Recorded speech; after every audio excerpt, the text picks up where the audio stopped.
You've talked about your character work and so on throughout this interview, and really, like it was always something that stood out, but it really did feel like you hit another gear almost when you started teaming with Alba Fyre as part of the Unholy Union.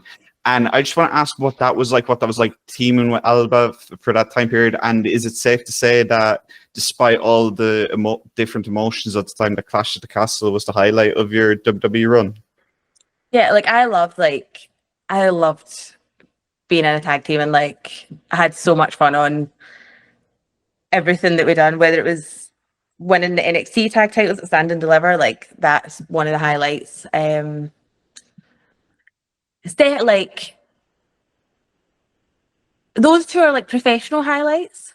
But I think for me, like I'm always gonna, if I like look back in 30 years' time, it's always gonna be like the little in between moments that are my like total highlights. So it's just things like traveling with my mates and wrestling in Mexico and like all that kind of stuff are like real highlights. But Clash at the Castle was unbelievable. Like to wrestle in your home like country, city, whatever is always insane.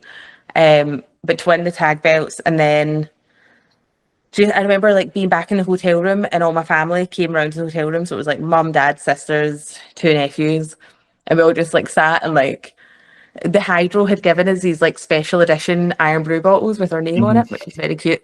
And it was like in a little briefcase. I remember my nephew just being like, "Ah!" And like it was just a really like nice, like, oh, like this is a like a moment that you're going to look back on and go, oh, this is just really cool. Yeah. But yeah, like I loved Unholy Union through like the NXT stuff, like whether when we were feuding together, Yeah. and then when we became a team and like SmackDown, Raw, all through, it was just like so much fun. And then now getting to see Alba like do all the like the fun stuff she's doing is also like I love watching it. I love being a fan and watching, because Chelsea, Piper, and Alba obviously like love the three of them. Like seeing them do that, and it's something totally different from what she was doing with me, but she's killing it and it's so cool. So yeah, I love it.